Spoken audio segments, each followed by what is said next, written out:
Hello, friend. Thanks for pressing play on this episode. Welcome back to our series with Amy Woodall on enlightenment in the modern world.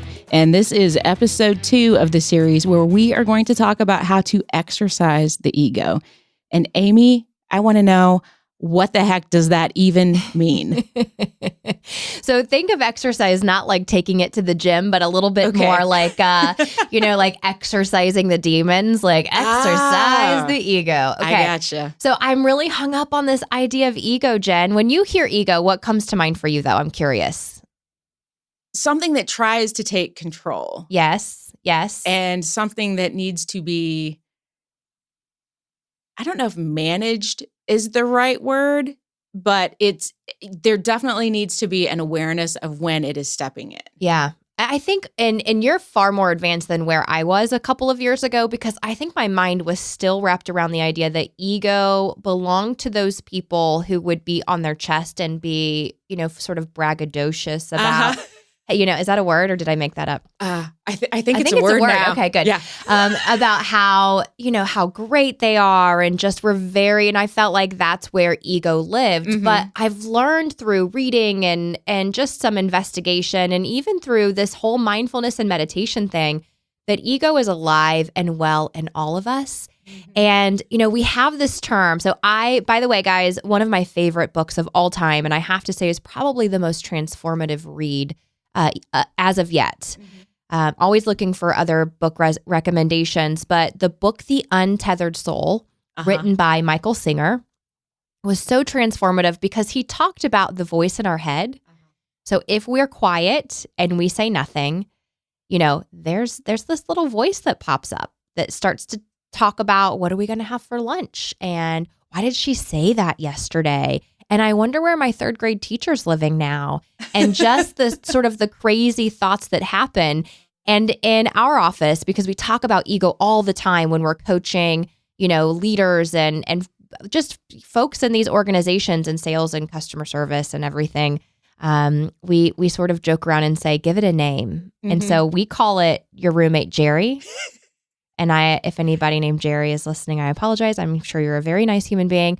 But the roommate Jerry that lives in your head is kind of an a-hole. Like they're a jerk. They keep you up. It keeps you worrying about things that don't matter, things that aren't happening now. It keeps you anxious about the future and feeling, sort of upset about what happened in the past. And it just robs us from being in the here and now. And in the here and now, in most cases, we're safe and we're okay and life is good. But it's hard to stay here because Jerry's always pulling us in one direction or the other. So I encourage people, give your ego the inner voice a name, because really it is not creating a version of reality. It's creating a version of distortion that gets us caught up in that emotional sort of turmoil that steals away joy and happiness and increases stress. So if you had to name your ego, what name would you give it?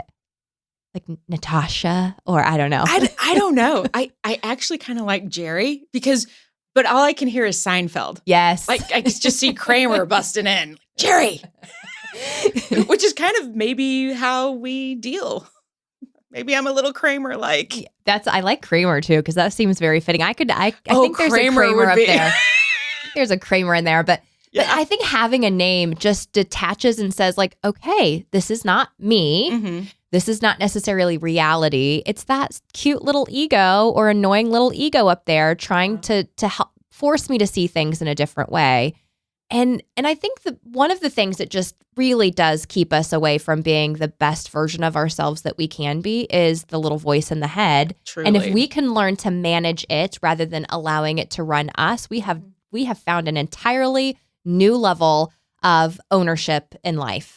Oh my gosh. Just like it's a game changer. And I know that term is thrown out there a lot, but I can personally say for me, holy cow, I'm a better version of myself than I used to be. And then I feel very passionate about helping other people learn that too, the distinction between you and Jerry. Yeah, just this conversation about actually naming it. I don't know what happens to our mindset when we give something a name, but it feels like it just feels better. Like it's manageable at that point. At least for me, that's how I feel about it. It kind of does detach it. What's that Disney? Or what? Maybe it wasn't Disney. Maybe it was Pixar. What's the cartoon that was like all the emotions? Oh, yeah. You know what I'm talking about? I do know. And I fell asleep and I need to watch it. Oh, again. yeah. And they all had a name, right? Mm-hmm. Yeah. And there has been scientific research that's proven that when we talk about our emotions out loud and say, I'm feeling angry or I feel anxious, and we give a name to it, that it actually helps us in the processing of that. And so I think to your point of giving ego a name, it helps within the process. And even saying, I mean, I will say like, damn it, Jerry, you know, daggone it, Jerry, you know, stop trying to play those games. That's not how this is going down. And it is this cool level of like, man, I've got some new ownership over, you know, how I view life that's different than what it potentially was before. So does Jerry just live at home, or when does Jerry show up for you? So I think most of us are aware that Jerry, right now that we've given it the name, that he's there, or it's there when we're trying to go to sleep, right? Mm-hmm. Because it's the things that kind of keep us up and can keep us from sleeping. But he follows us everywhere. I mean, there's very little things that happen that Jerry is not commenting or having sort of like the color commentary on. Mm-hmm. Imagine it like the play-by-play announcer in your head. Right. Even when things are quiet, we're like noticing and calling things out and sort of being like, oh, that jerk in the red car just cut me off. And, you know, that's Jerry. He's like color commentating of everything that's happening. Mm-hmm. And I definitely see ego happening in the workplace. And I think there's an opportunity, again, to create these enlightened workplaces where people take extreme ownership. And in order for that to happen, step one is identifying the Jerry that lives within, because this is where turf wars end up happening. Silos are built. People do a lot of headbutting. There's finger pointing and blame. And the drama that happens in organizations is really at the basis. It's a Jerry conversation. Oh, yeah. One of my very dear friends who is a local coach, and you know her as well, is Des Garcia. And she says, how you do anything is how you do everything. And I think that's so true. So the same with Jerry and how we're kind of showing up and allowing ego to take hold. And we know that we're in an ego space, specifically in, like, let's just say in a work life, when we are so attached to what keeps us comfortable. Oh, yes. When we're not willing to move outside of our comfort zone, because inside Jerry is freaking out. When we're trying to do something that sort of busts us beyond and helps us grow, Jerry loves to just stay with like, nope, we're not doing that. That won't work because X, Y, Z, and sort of play, you know, the doubt that happens within our head. And so, yeah, it does follow us everywhere. I think it would behoove a lot of organizations to have the conversation of ego. It's a killer in morale. Yes. It's a killer in the results that organizations are able to achieve if we're working from a place that's ego driven. Shut up, Jerry. Shut your mouth, Jerry.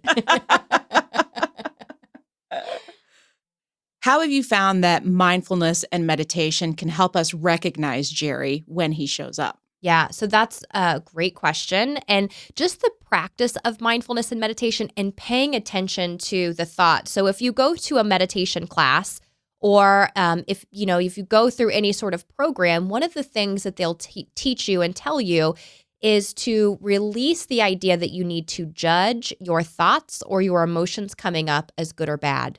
Okay. Jerry wants to judge everything.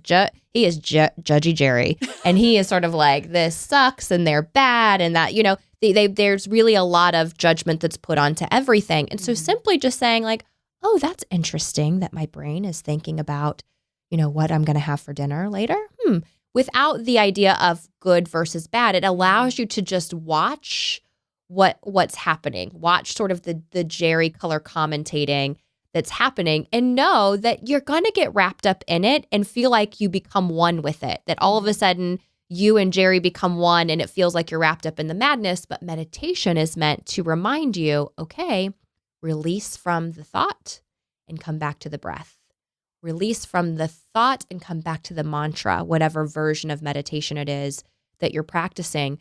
So for, this piece of really relinquishing and exercising the ego and just being more aware of it, I'm not saying that you have to get rid of it.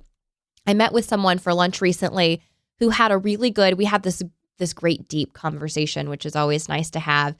And they said, the ego is kind of there to protect us. It's not the enemy necessarily, but we've got to just recognize when it's getting in the way. And I think meditation and mindfulness helps us practice that. Amy, what meditation technique do you recommend for this? So I think a good one to practice would be what we call anapana breathing, which is focusing specifically on the nostrils and the breath coming in and out. So I don't know if you're game for this, but I'm always game. Okay.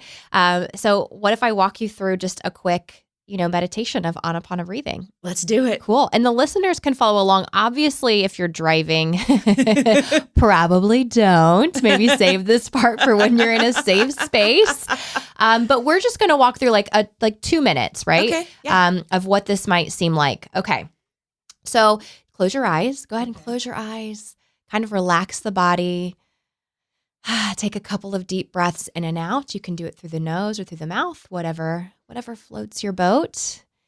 And now I want you to focus your attention on the nostrils and just the breath coming in and out. I don't want you to change the breath. Just kind of focus on what it feels like with the breath coming in and out. Just breathe with awareness.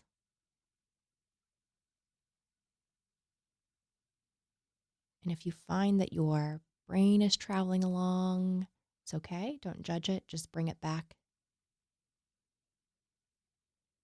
Okay. So I know that's a quick one. It wasn't even 2 minutes, but for listeners who want to dive in longer, you can do that breathing for 5 minutes or 10 minutes. And it was like 30 seconds, but how did it feel? It felt really good. I just kind of felt chilled out, and just knowing where to focus was immensely helpful. I think that's when I first was curious about meditation, it was kind of like, but how do you do it? How does this work? And it's really, for this one specifically, anapana breathing is just focus on the nostrils and just be very intentional about putting all your focus on the nostrils. And the key here is without judgment. Notice when your thoughts go off in a different direction, and it's okay. Just bring it back. Don't get upset with yourself. Just continue to come back to breathing. It's one of those things you can use to feel more relaxed, more centered, more in the moment. Thanks for that. Yes. And we would love to hear how this is working out for you. So to continue the discussion, let us know what in this episode resonated with you or sparked an epiphany. You can connect with us on LinkedIn. I'm at Jen Edds, EDDS, and Amy is at Amy Woodall. Message us, let us know that you listened, or share the episode and tag us. But more importantly, if you know someone else that would benefit from hearing this, please share it with them. You can share links straight from Apple Podcasts, Google Podcasts, Spotify, and many other podcasting apps. Thanks for listening. Now get out in the world and do some good.